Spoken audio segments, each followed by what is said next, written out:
Macaw শহরে ঝলমলে casino, আর ঠিক তার আড়ালেই চলছে অপরাধ জগতের সবচেয়ে ভয়ঙ্কর খেলা। 10 জন ধুরন্ধর চোর একজোট হয়ে নামে জীবনের সবচেয়ে বড় চুরিতে। কিন্তু মজাটা হলো এরা কেউ কাউকেই বিশ্বাস করে না।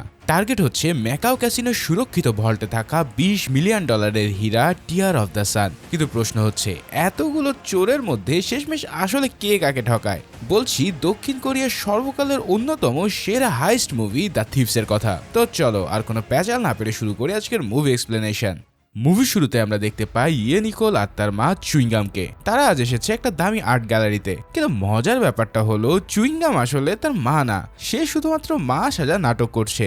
গ্যালারির ম্যানেজার নিকোলের মতন সুন্দর মেয়েকে বিয়ে করার লোভে এতটাই পাগল যে চুইংগাম তাকে আজে বাজে কথা বললেও সে হাসি মুখে সহ্য করে নিয়ে যাচ্ছে। এদিকে গ্যালারির ঠিক পাশের বিল্ডিং এর ছাদে লুকিয়ে আছে পোপয় আর জোম্পানো। পোপয় হলো এই চোর দলের লিডার, আর জোম্পানো হলো ক্যাবল স্পার। তারা এখানে সিসিটিভি ক্যামেরার চোখ ফাঁকি দিয়ে চুরি করার একটা সেটআপ রেডি করছে। এখন আসল খেলা শুরু হয়। গ্যালারির ভিতরে চুইংগাম ম্যানেজারকে বলে তার স্পেশাল কালেকশনগুলো দেখাতে। ম্যানেজার তো তার হবু শাশুড়ির কথা শুনে গদগদ হয়ে রাজি হয়ে যায়। ঠিক তখনই চুইংগাম লুকিয়ে পপয়কে কল দেয়, আর এই একটা কলেই পুরো টিম লাইভ কানেক্ট হয়ে যায়। ম্যানেজার যখন চুইংগামকে নিয়ে কালেকশন দেখাতে নিচে নামছে, ঠিক তখনই নিকোল জানলার কাছে এসে দাঁড়ায়। সিগন্যাল পেয়ে পাশের বিল্ডিং থেকে পপয়ও একটা ক্যাবল শুট করে, আর নিকোলিও সেটা দারুণ স্টাইলে ধরে শূন্য ভেসে সোজা গ্যালারির ছাদে চলে আসে। নিচে তখন চলছে টানটান উত্তেজনা। ম্যানেজার কালেকশন দেখানোর আগেই মেন সিকিউরিটি সিস্টেম আর লেজার অ্যালার্মগুলো বন্ধ করে দেয়। এরপর সে যখন ভল্টের গোপন পাসওয়ার্ড টাইপ করে, চুইংগাম খুব চালাকি করে তার হাতের মধ্যে লুকিয়ে থাকা একটা স্ক্যানার দিয়ে সেই পাসওয়ার্ড কপি করে নেয়। বেচারা ম্যানেজার টেরই পায় না যে কত বড় ফাঁদে সে পা দিয়েছে। এদিকে ছাদের ভেন্টিলেটর দিয়ে চুপচাপ নিচে নামতে থাকে নিকোল। ভল্টের ভিতরে চুইংগাম হঠাৎ মাথা ঘোরার ভান করে, আর এই সুযোগ বুঝে সে পাসওয়ার্ড ডিভাইসটা লুকিয়ে ফেলে। ম্যানেজার যখন তাকে ধরে বাইরে নিয়ে যাচ্ছে, তখন চুইংগাম খুব চালাকি করে লেজার মেশিনে তার খাওয়া চুইংগামটা আটকে দেয়, যার ফলে দরজা বন্ধ হলেও লেজার আর চালু হতে পারে না। এভাবে রাস্তা পরিষ্কার পেয়ে নিকোল নিচে নেমে আসে। এরপর পাসওয়ার্ড দিয়ে সে ভল্টটা খোলে। তারপর আসল আর্ট পিসটা সরিয়ে একটা নকল জিনিস রেখে দেয়। তাদের কাজ শেষ, এবার ফেরার পালা। কিন্তু সে দেখে পপয় তার জায়গায় নেই। বাধ্য হয়ে নিকোল ইশারায় চুইংগামকে জানায়, আর চুইংগাম আবারও মাথা ঘোরার নাটক শুরু করে সময় বের করে দেয়। শেষমেশ তারের সাহায্যে জানলা দিয়ে নিকোল নিরাপদে ফিরে আসে। কিন্তু জানলায় ঢোকার সাথে সাথেই সময় শেষ হয়ে যায়। লেজারের চুইংগাম আটকে থাকায় পুরো বিল্ডিং এ সাইরেন বেজে ওঠে। ডাইরেক্টর বুঝে যায় যে ভল্টে নিশ্চয়ই কোনো সমস্যা হয়েছে, তাই সে তাদের পটরাতকে ব্যাগ চেক করতে চায়। চুইংগাম তখন উল্টো ডাইরেক্টরকে হুমকি দিয়ে বলে ব্যাগ চেক করলে নিকোলের সাথে তার ছেলের সব সম্পর্ক সে শেষ করে দেবে। এখন ম্যানেজার জেদ করে ব্যাগ চেক করে, কিন্তু ভিতরে তারা কিছুই পায় না। আর পাবে বা কি করে? ওই ডিভাইস তো সে আগেই লুকিয়ে রেখেছে। এই সব কাণ্ড দেখে নিকোল রাগের নাটক করে তার সাথে ব্রেকআপ করে নেয়। বোকা ম্যানেজার বুঝতেই পারে না যে নিকোল অনেক আগেই তারের সাহায্যে আর্ট পিসটা পপয়ের কাছে পাঠিয়ে দিয়েছে। এভাবেই রাতে পপয়ার গ্যারেজে সবাই মিলে বায়ারকে সে আর্ট পিসটা দেখায়, কিন্তু বায়ার দাম দিতে চায় অনেক কম, কেননা চুরির খবর চারিদিকে ইতিমধ্যে ছড়িয়ে পড়েছে।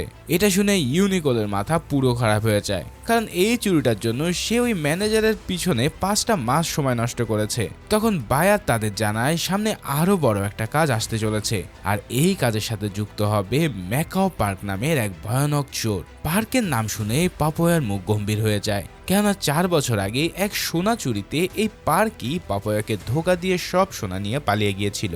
কিন্তু পার্কের সাথে আসলে কি হয়েছিল 4 বছর আগে, আর সেই পুরানো হিসাব কি এই নতুন মিশনে সবকিছু তছনছ করে দেবে? জানতে হলে দেখতে থাকো। ঠিক তখনই গ্যারেজে হাজির হয় এক ডিটেকটিভ পুলিশ। এখন বিপদ বুঝে সবাই টাকা আর মালপত্র নিয়ে গোপন রুমে লুকিয়ে পড়ে। ডিটেকটিভ গ্যালারির চুরি নিয়ে পপয়াকে জিজ্ঞেস করে। এরপর তারা নিকোল আর চুইংগামেরও ছবি দেখায়। পপয় সবকিছুই অস্বীকার করে। ডিটেকটিভ তখন চালাকি করে চুইংগামের নাম্বারে কল দেয়, কিন্তু পপয় আরো বেশি চালাক করে কৌশলের রিং হতে থাকা ফোনটা পানির বালতিতে ঢুকিয়ে নষ্ট করে দেয়, যার ফলে প্রমাণ না পেয়ে ডিটেকটিভ একটা ওয়ারেন্টের হুমকি দিয়ে চলে যায়। এবার পপয়া বুঝে যায় যে এখানে থাকা আর নিরাপদ না, তাই সে সিদ্ধান্ত নেয় পার্কের ওই কাজটা তারা করবে, এবং এর জন্য তাদেরকে হংকং যেতে হবে। তবে যাওয়ার আগে পপয়া নিকোলকে বলে পেপসি নামের একজনকে সাথে নিয়ে আসতে, যে ঠিক পরের দিন জেল থেকে ছাড়া পাচ্ছে। পরের দিন পেপসি 4 বছর জেল খাটার পর অবশেষে মুক্তি পায়। জেল থেকে বেরিয়ে সে ইউনিকলকে দেখে, যে তাকে নিতে এসেছে। তারা একে অপরকে আগে চিনত না, আর প্রথম দেখাতেই তেমন একটা পছন্দ হয়নি। তবুও একসাথে তারা পোপোয়ার কাছে যায়। পোপোয়া পেপসিকে টিমের সবার সাথে পরিচয় করিয়ে দেয়। সেখানে পেপসি শুধু চুইংগামকে আগে থেকে চিনত। পোপোয়া জানায় যে ম্যাকাও পার্ক তাদের বড় কাজের জন্য ডেকেছে, কিন্তু পার্ক এখনো জানে না যে পেপসি জেল থেকে বের হয়েছে। আর এখান থেকে বোঝা যায় পার্কের সাথে পেপসিরও একটা পুরাতন কোনো শত্রুতা আছে।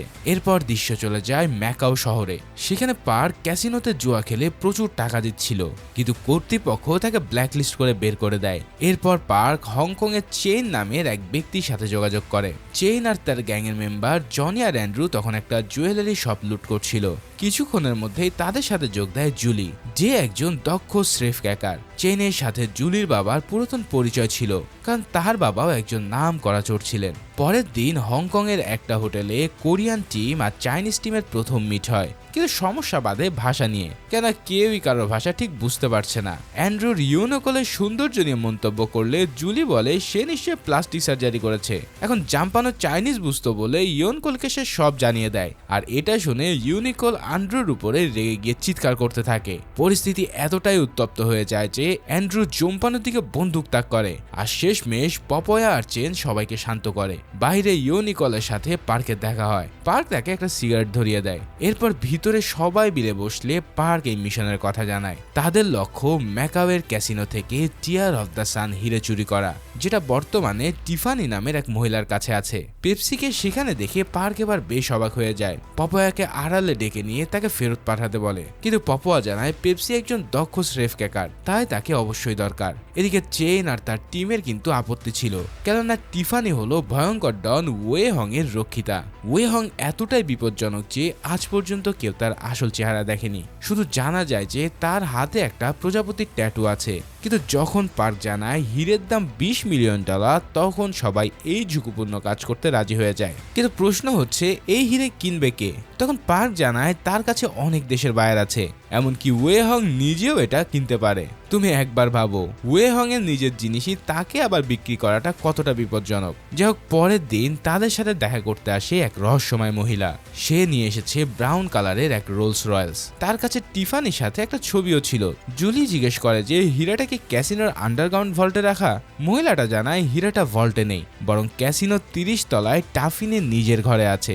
ওই তলায় থার্মাল ইমেজিং ক্যামেরা দিয়ে 24 ঘন্টা নজরদারি চলে। টিফানির রুমে দুটো সেফ আছে, কিন্তু হিরে কোনটায় সেটা কেউই জানে না, তাই তোমাদের এই দুটোকেই খুলতে হবে। তবে তার চেয়েও সবচেয়ে বড় সমস্যা হলো রুমের দরজায় ম্যাগনেটিক ফিল্ড ডিভাইস লাগানো, আর এটা টিফানির হার্টের পেস মেকার দিয়েই কেবল খোলা সম্ভব। এখন এই জিনিস যদি অন্য কেউ খুলতে চায় তাহলে সাথে সাথে অ্যালার্ম বেজে সবাই ধরা খেয়ে যাবে। যাই হোক, যাওয়ার আগে পার্ক তার লাইটারটা সেখানে রেখে দেয়, কিন্তু জুলি চুপি চুপি ওই লাইটে একটা বাঘ বা আড়ি পাতার যন্ত্র লাগিয়ে দেয়, যাতে পার্কে সেসব কথা শুনতে পারে। এদিকে মুভি চলে যায় এরপর 4 বছর আগের ফ্ল্যাশব্যাকে। এখানে আমরা দেখতে পারি পেপসি আর পার্ক সফলভাবে সোনা চুরি করে বের হচ্ছে, আর বাইরে থেকে পাপুয়া তাদের তার দিয়ে টেনে তোলার কথা।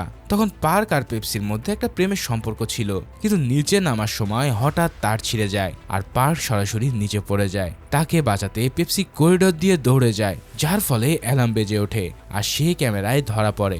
সম্ভবত এই অপরাধেই তার 4 বছরের জেল হয়েছিল। পরে পপয়া পেপসিকে জানায় যে পুলিশ পার্কে লাশ পায়নি, মানে সে বেঁচে আছে। কিন্তু 3 দিন পরেও পার্ক যোগাযোগ করেনি। পপয়ায় বোঝায় যে পার্ক $3 মিলিয়ন সোনা নিয়ে তাদের ধোকা দিয়ে একাই পালিয়ে গেছে।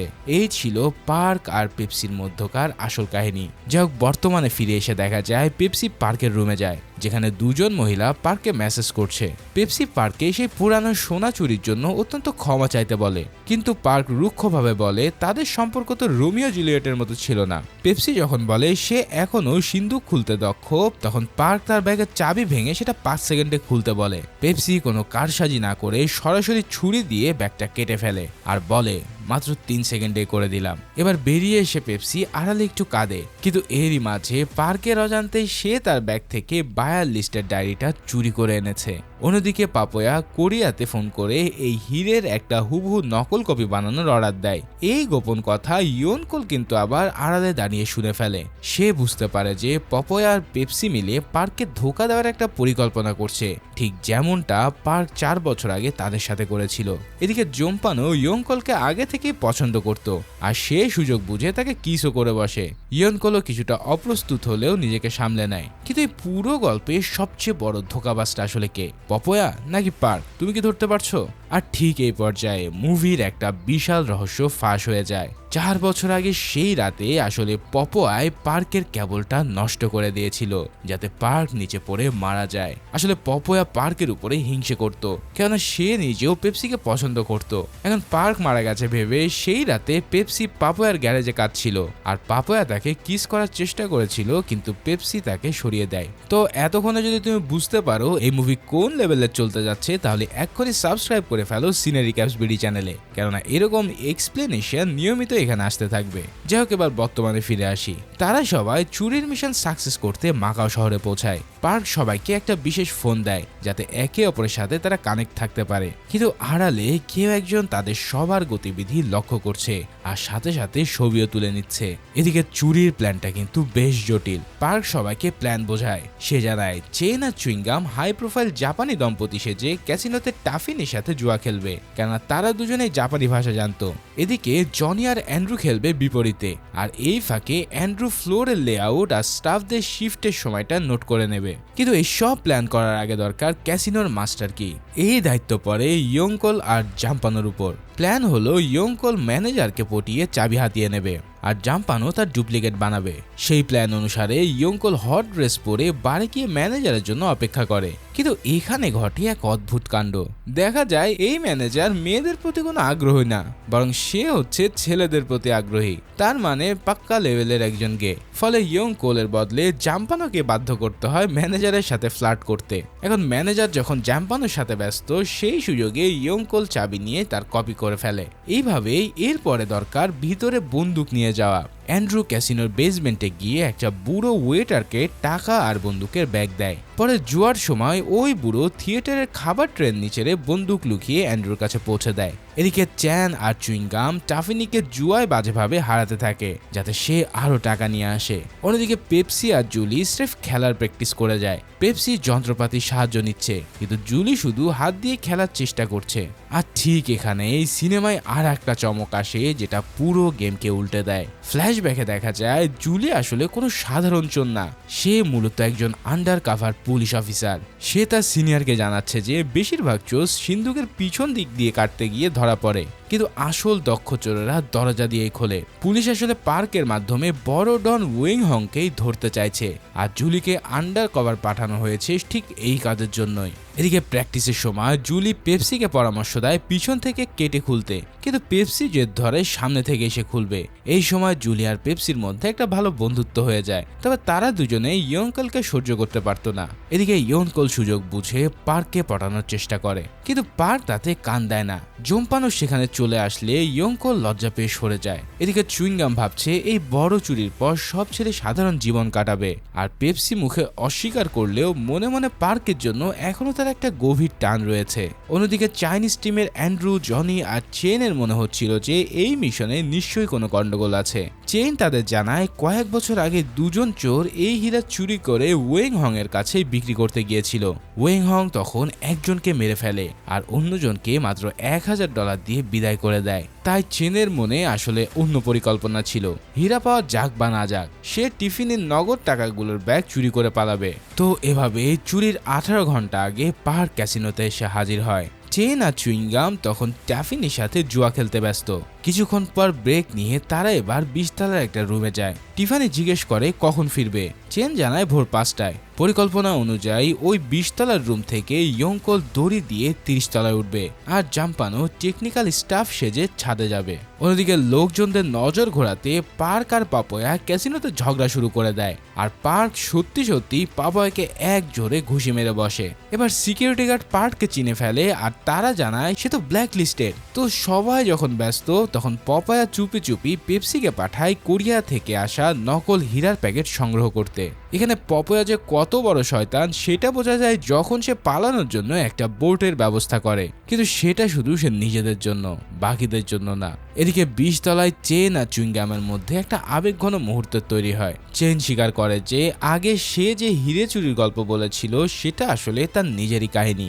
ওই চুরিতে ওয়েং হো চেনের বন্ধুকে মেরে ফেলেছিল, আর চেন নিজের জীবন বাঁচাতে হীরা ওয়েং হোর হাতেই তুলে দেয়। তাই বন্ধুর মৃত্যুর আফসোস চেন আজও বয়ে বেড়াচ্ছে।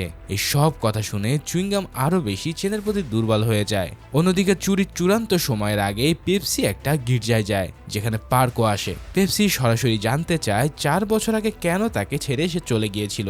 পার্ক তখন রহস্য করে বলে, আমি কি সত্যি তোমাকে ছেড়েছিলাম? পেপসি কথাটার মানে পুরোপুরি ধরতে না পারলেও যাওয়ার আগে পার্ককে জড়িয়ে ধরে সাবধানে থাকতে বলে। এখন তোমাকে একটা প্রশ্ন করি, তুমি কি মনে করো পার্ক আসলে পেপসিকে ধোকা দিয়েছিল, নাকি পুরো গল্পটাই অন্যরকম? ভাবতে থাকো। পরের দিন দেখা যায় ভোর 4টা। জাম্পানো ছাদের সব সেট বসিয়ে পার্কে জানায় সব রেডি। ইয়নকোল 20 তলার জানলা দিয়ে দড়ির সাহায্যে 30 তলার দিকে উঠতে শুরু করে। ওঠার সময় জাম্পানো জিজ্ঞেস করে যে সে তাকে ভালোবাসে কিনা। জবাবে ইয়নকোল বলে এটার উত্তর আমি পরে দেব। অন্যদিকে ভিআইপি রুমে অ্যান্ড্রুরা জনি সোফার নিচে লুকিয়ে রাখা বন্দুকগুলো বের করে নেয়। জুলি, পেপসি আর পাপোয়া 30 তলার দিকে রওনা হয়। এছাড়াও জনি চেনের ব্যাগে চুপি চুপি একটা বন্দুক রেখে দেয়। এরপর ইয়নকোল 30 তলার জানলার কাজ কাটতে শুরু করে। নিচে অ্যান্ড্রু আর জনি গার্ডদের বন্দুকের মুখে জিম্মি করে কন্ট্রোল রুম দখল করে নেয়, আর জনি পুরো ক্যাসিনোর মেন লাইট বন্ধ করে ফেলে। তারপর ইয়নকোল কাজ কেটে ভিতরে ঢুকে দরজার ম্যাগনেটিক ডিভাইসে বিশেষ এক জিনিস বসিয়ে দেয়, যার ফলে দরজা খুললেও ম্যাগনেটিক ফিল্ড নষ্ট হয় না আর অ্যালার্মও বাজে না। এরপর পেপসি, পপয়া আর জুলিও ঘরে ঢুকে পড়ে। ইতিমধ্যে ক্যাসিনোর ইমার্জেন্সি জেনারেটর চালু হলে আন্ডারগ্রাউন্ড ভল্টের ম্যানেজার কন্ট্রোল রুমে ফোন করতে চায়, কিন্তু জনি সব কানেকশন ইতিমধ্যে কেটে দিয়েছে। ম্যানেজার বুঝতে পারে কোনো একটা গন্ডগোল আছে, আর সে তাদের গার্ডদের উপরে পাঠায়। কিন্তু এখানে ভল্টের সেই বুড়ো ওয়েটারটা উপস্থিত ছিল যে অ্যান্ড্রুকে বন্দুক এনে দিয়েছিল।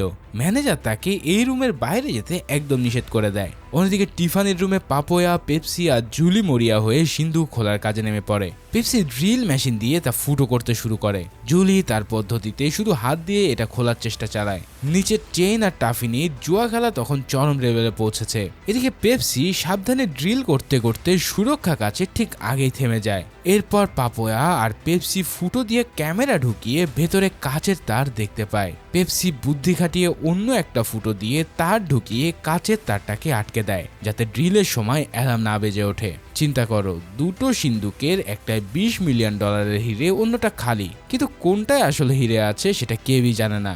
অনেক কসরত করার পর পেপসি ড্রিল করে আর একটা ফুটো বানায়। ক্যামেরার স্ক্রিনে তাকিয়ে ডায়াল ঘোরাতে কয়েক সেকেন্ডের মধ্যেই সেই সিন্দুক খুলে যায়। পাপোয়া আশা নিয়ে দরজা খোলে, কিন্তু ভিতরে কোনো হিরে নেই, আছে শুধু কিছু নগদ টাকা। তার মানে সবার শেষ ভরসা তখন জুলি, কেননা হিরেটা নিশ্চয়ই দ্বিতীয় সিন্দুকেই থাকবে।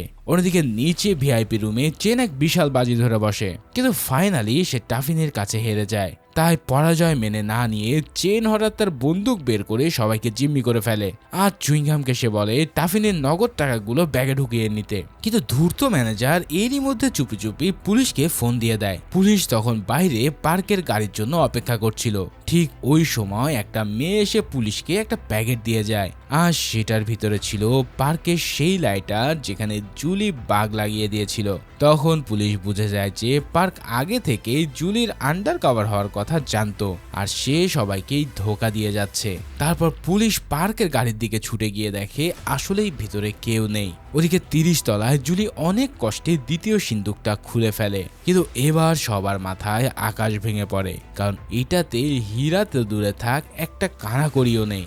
আর এরপর আরো এমন এক খেলা শুরু হয় যেটা তোমার মাথা পুরোই ঘুরিয়ে দেবে। ঠিক ওই মুহূর্তে আন্ডারগ্রাউন্ড ভল্টে সেই বুড়ো ওয়েটা চুপি চুপি একটা গোপন ট্রেজারি খুলে ফেলে, আর সেখানেই রাখা ছিল আসল টিয়ার of San.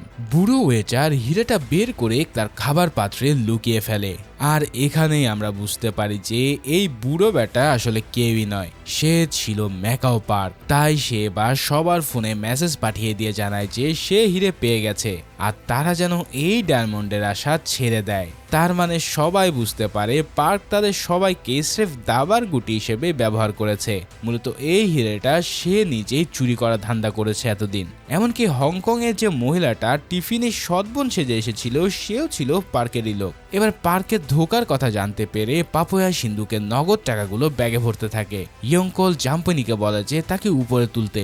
Johnny, Andrew, chain R chewing gum casino থেকে পালানোর চেষ্টা করে, কিন্তু ততক্ষণে বাইরে পুলিশের বিশাল বাহিনী এসে গেছে। প্রতিটা ফ্লোরে পুলিশ আর সোয়াট টিম তল্লাশি চালাচ্ছে। ইয়ংকল ক্যাসিনো স্টাফ সেজে বের হতে চাইলে এক গার্ড তাকে আটকে দেয়। চাইনিজ না জানায় সে কোনো উত্তরই দিতে পারছে না, আর গার্ডের কাছে তার ছবিও আছে। তাই ধরা পড়ার ঠিক আগ মুহূর্তে জাম্পানো সেখানে চলে আসে। ইয়ংকলকে বাঁচাতে সে নিজেকে উৎসর্গ করার সিদ্ধান্ত নেয়। সে চিৎকার করে গার্ডদের বলে যে সেও চোরদের সাথে জড়িত, আর কোরিয়ান ভাষায় ইয়ংকলকে আই লাভ ইউ বলে সে অন্যদিকে দৌড় দেয়। তখন গার্ডরা তার পিছে ধাওয়া করে ধরে ফেলে, আর ইয়ংকলের চোখের সামনে জাম্পানোকে ধরা পড়তে দেখে সে স্তব্ধ হয়ে দাঁড়িয়ে থাকে। এদিকে জনি আর অ্যান্ড্রু আলাদা হয়ে গেলে অ্যান্ড্রু পুলিশের হাতে ধরা পড়ে। পাপোয়া, পেপসি আর জুলি শান্তভাবে বের হতে চাইছিল, কিন্তু গার্ডরা যখন অ্যান্ড্রুকে নিয়ে আসছে তখন অ্যান্ড্রু তাদের দেখে চিৎকার শুরু করে। বিপদ বুঝে পাপোয়া টাকার ব্যাগ নিয়ে সবার আগে দৌড়ে পালায়। অন্যদিকে পার্কিং লটে চেন আর চুইংগাম পুলিশের সামনে পড়ে যায়, যার ফলে তাদের মধ্যে শুরু হয় এক তুমুল গোলাগুলি। পুলিশের গুলিতে গাড়ির টায়ার ফেটে যায়, তাদের পালানো অসম্ভব হয়ে পড়ে। কিন্তু তারা তখন একটা পিলারের আড়ালে লুকায়। পুলিশ পেপসিকে গ্রেফতার করে, কিন্তু তারা জানে না যে জুলি একজন আন্ডারকভার অফিসার। পেপসি পুলিশের কাছে জুলিকে চেনে না বলে দাবি করে বসে, যা দেখে জুলির মনে পেপসির জন্য শ্রদ্ধা বেড়ে যায়।